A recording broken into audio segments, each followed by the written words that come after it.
What's going on, tooth engineers? This is Bioman. Dr. Rob. And today we're going to talk about a series of dental biomaterials used in the clinic, as well as forefront materials that are exciting to bring about to the market of dentistry.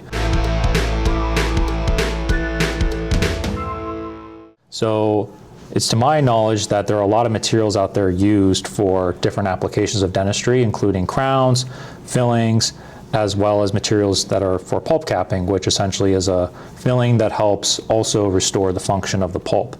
But there's a whole library of these materials, each of which have their own strengths and limitations. And due to the limitations that are inherent in these materials, research is being done to advance not only the materials out there, but also create new materials for the market. So Dr. Rob, as sort of a practicing dentist and prosthodontist yourself, what are sort of the materials you've been using currently in dentistry, and what do you find, sort of the problems of these materials that are currently being used? Well, the topic of biomaterials is so broad in the dental field. There's so many things we use in a clinic.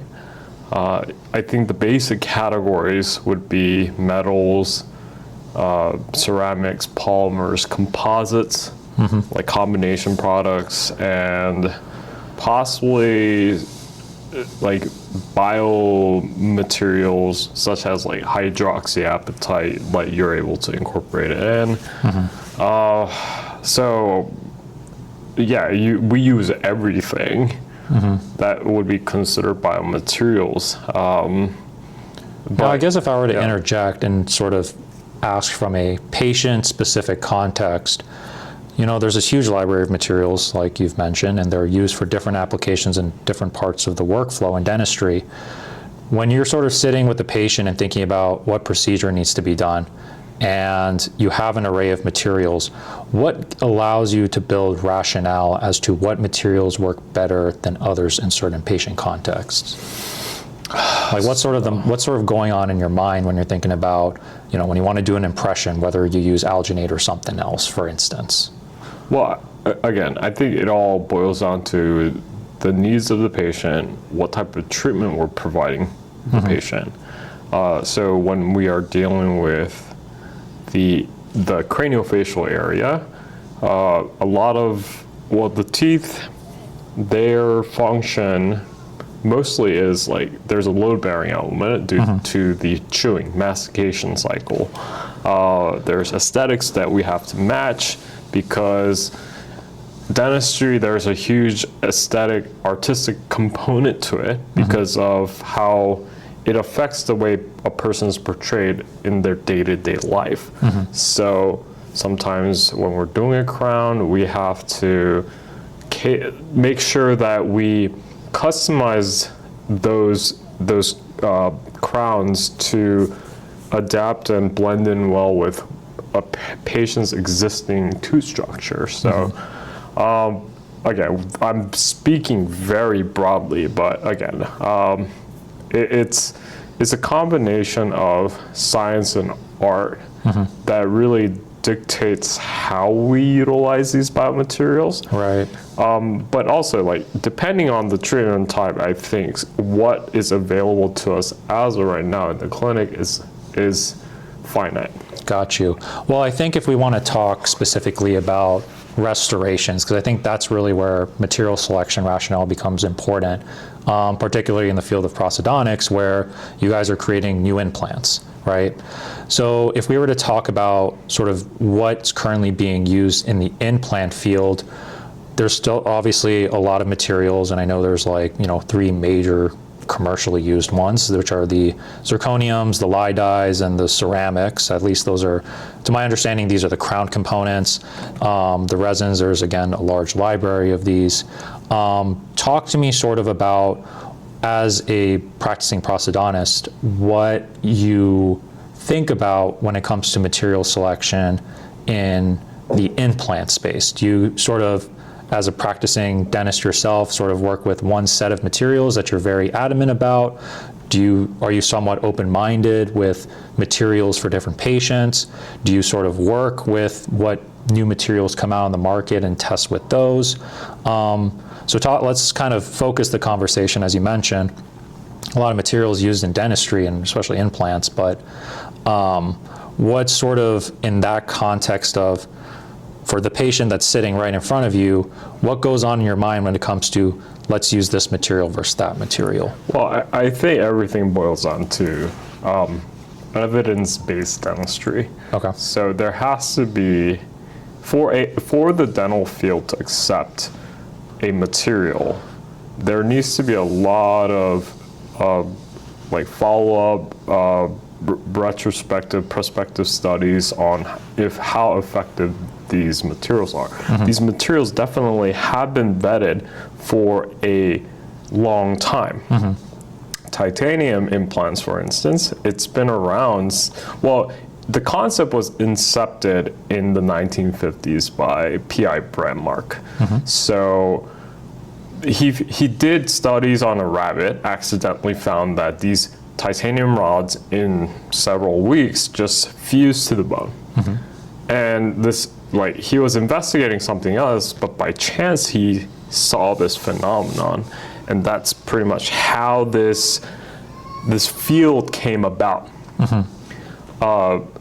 So the gold standard as of right now, I would say, is still titanium based, but instead of pure titanium, they've started to utilize alloys, and then they're able to do different types of surface treatment, like plasma, acid etching, like there's so much more, but it's still titanium. When it comes to at least the root portion of implant dentistry, is titanium. Now, people have been experimenting with zirconia, but it's still, I would say, less than 1% of practices have delivered these, because I don't think a track record of how its survival rate has been put out by the field. But also, early studies have shown that, like, zirconia, while strong, is very brittle. So it can break. It fractures, and then once implant fractures, that's a whole different challenge. You have to take it out. But every time you open up a person, you're going to experience bone loss due to us cutting the vascular supply to that site. So, like, less is more when you're trying to do these interventions. But why people have catered towards zirconia is because titanium is like a metal gray color.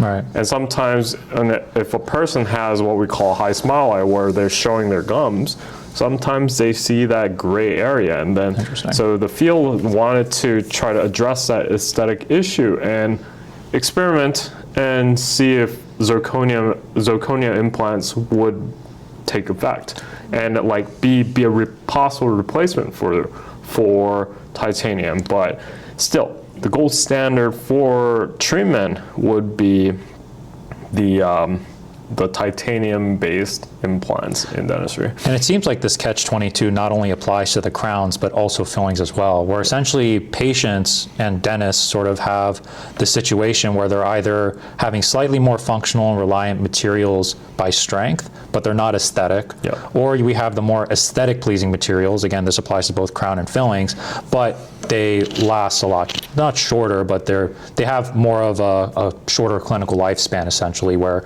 they would need to come back and get those materials replaced, and that causes more, intervention on the tooth, where you have to kind of wear more components of the tooth to put that secondary crown or filling in there. But it seems like, from what you're saying, that these patients would prefer the latter option anyway, where they want the aesthetic looking crown and filling, at the cost of essentially coming back. I believe it's every 10 to 15 years for these composite resins? I think it's less. Even less. Yeah. I mean, what is scientifically stated in literature versus what in actual, I guess, insurance data, clinical practice, I feel like the constraints of a dental practice these days, like reimbursement rates, is affecting the quality of dentistry. That's a whole different topic, but based on my understanding of how the field has been going, I do think resin fillings like last less, like 5-10 years. Right. But it's just have composites come a long way? Absolutely. It's there's been tremendous research in the dental field on this topic, but the downs still I think all restorations with these biomaterials, all biomaterials have been explored to create these inert restorative materials, like crowns, to serve as a replacement structure for, I guess, the defect site created by the cavity. But for some reason, we've gotten close in closing off that interface between the restoration and the tooth, but still, people, the dentists haven't figured out how to seal that area completely. Of course. I think clinical acceptable marginal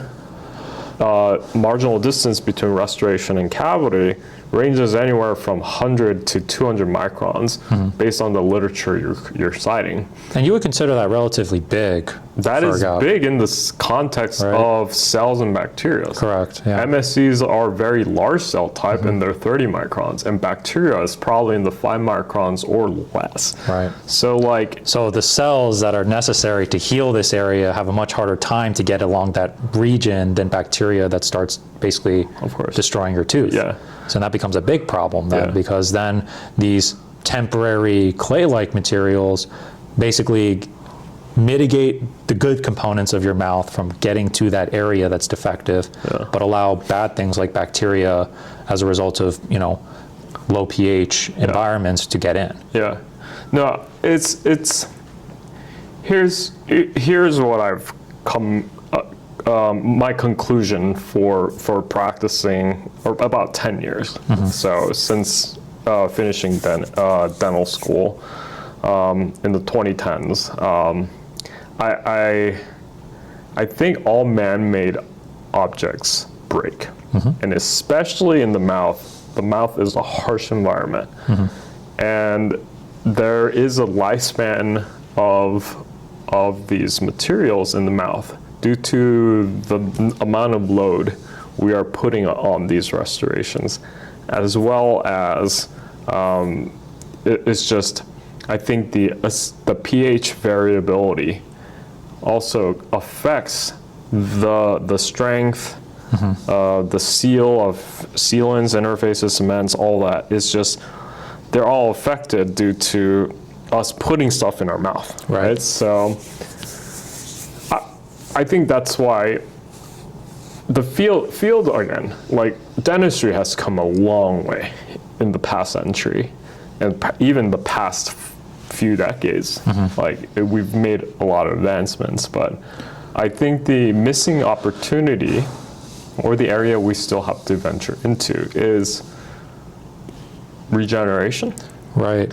That'll be the holy grail, and I think that's a huge interest for our channel, but it's still relatively nascent compared to other tissue engineering fields. But what surprises me, even before we visit kind of what's out there in the sort of research field in dental substitutes, is that you don't really mention, there is a large library of materials, but it seems like dentists are pretty stuck in their ways of using the same standard of care, even if these limitations do exist. So it's almost as if when we speak patient specificity, there's not really a lot of that yet in current clinical practice.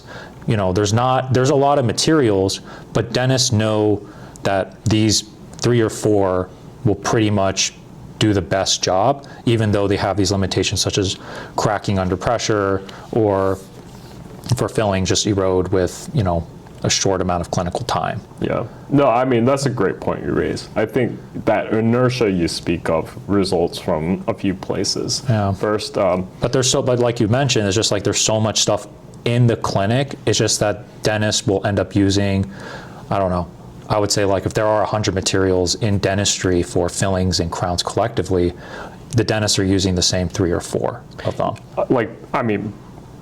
Dentists are also human. They're creatures of habit. They get into workflow they like. Right. They will stick with that. So unless a dentist actually sees value in introducing a new concept Right. or new technique into their practice, they're not going to do it. I mean, forgive me, YouTube, but dentists are kind of stubborn ass people, right? Human beings. But and also I think the dental field itself, the suppliers, manufacturers, it's a business, so there's a huge upfront capital cost for them to adopt some of these technologies and implement it into their practice. And I mean, it makes sense. At the end of the day, most of these DSOs and private practices are looking to generate revenue and ensure maximal quality in patients while mitigating risk. So we talk a lot about regeneration and the fact that even in the clinic, there's a lot of materials out there for just what's currently there. But the dentists kind of stick to, again, kind of the composite fillings we mentioned that have their limitations, and some of the metals that are used for crowns, which are not that many. Like in the grand scheme of things, like all the dentists use like the same 3 or 4 materials for crowns and fillings, even though there's a lot more. It's just because there's a low percentage of them that are using it and there's not a lot of clinical evidence backing it. And I'm not even talking the regenerative stuff again. This is still like stuff that's out in the market that, there's different like brand names for these materials and slightly different compositions. They all stick to the same 3 or 4 materials despite their limitations. So the reason I try to bring this point constantly up is because clinically, there are a lot of materials out there, but only 3 or 4 of them are being used. Now, as kind of researchers ourselves, trying to bring a new class of materials, which are regenerative, now we're increasing this library even further. So my question here is, now let's say our materials become successful in their ability to regenerate the mouth, and there might be some nuance in terms of how dentists administer these materials. Do you really think that, given the fact that there's like all these materials out there and dentists are only using like the 3 or 4 that are good enough, are they going to adopt now this sort of new regenerative portfolio of materials that us as researchers will create if they have this ability to actually fully repair the tooth? I think the practicing dentists would have to see a value in it. Unfortunately, there's a business aspect to running a practice. Right. So if there's a clear data set that supports the use of this technology, the right publicity goes into promoting this product at like the continuing education level, at the dental schools, conferences, all that. And the margin for a return for doing these procedures is additive. Right. I would say yes, there will be a place for such material you talk about, but that's a long uphill battle to introduce new class of biomaterials in the field. And I mean, let alone, right, this idea of regenerating the tooth and increasing the clinical life of these novel next generation composites that repair the tooth.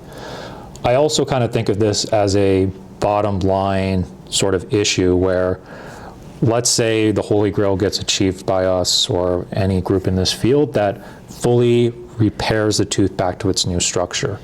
That basically means that, sure, I guess we could charge a premium for a material like that, but that also means patients don't go to the clinic and get constant new fillings, which kind of then diminishes the cost of, what these practices will end up getting, since they don't have to go back to the clinic. Now, I guess this is more of like, do we care more about the subscription value and then having these patients go back since it already works, versus do this high risk thing where the ideal goal is to just one-time visit and never come back unless you really deliberately break your teeth down.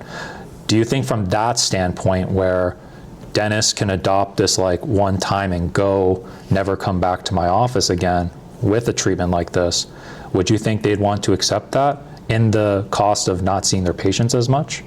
I mean, I would, the optimist in me would like to say yes, but that is not a question I'm capable of answering at this point in time. Yeah. Because I don't think there's any such product right now. Right. But do I think the inertia of the dental field would be a problem? Absolutely. Agreed. But it remains to be seen. I think a lot of customer discovery efforts, outreach, publicity is required to promote such high theoretical product. Yeah, because when a dentist goes out in the real world and set up their practice, like the amount of technology certain offices incorporates, it's like fixed. Yeah. Like after, like once they set up a practice, like they're kind of stuck with what they have. Sure. So like if, such technologies are like, it would have to be economical, one, for them to make that investment. Two, like the returns on that investment, ROI, needs to make sense, Sure. right? So figuring that where that like threshold is, we'll definitely need a lot of like market research and to figure out if there is a palette for it, but two, like like a pathway. So very interesting. Yeah. No, I think that really kind of covers, what I wanted to understand as a, sort of being a researcher in the dental space. It's one thing for me to create with you the best materials out there, but it's another to sort of ask ourselves, so what? And what sort of those translational uphill battles we have to deal with in the span of current, we call these current clinical materials biomaterials, but the reality is the real biomaterials are the ones that stimulate a biological response in the body, just next generation regenerative material work. Some of the current clinical materials that are used in dentistry have these different biological effects, but I would not say they're necessarily fully regenerative. So when we're starting to adopt and bring new technologies in there, it's not only the fact that like we might be able to make them work, but it's also getting these materials accepted by dentists who already are being saturated with these countless catalogs of materials, but they're like, I use these three and it gets my bottom line paid and the overhead in the office paid for, so why would I want to use your materials?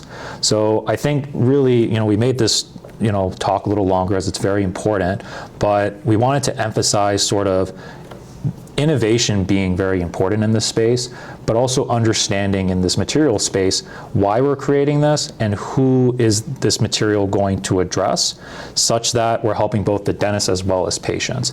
Like we could definitely just, line by line talk about the materials that are out there in the clinic, but it's another to broadly understand like what it will take for us to not only create that material that works really well, but also material that both dentists and patients are going to wholly accept as the new standard of care. So the new material that takes out the 3 or 4 materials that dentists are always stubbornly using.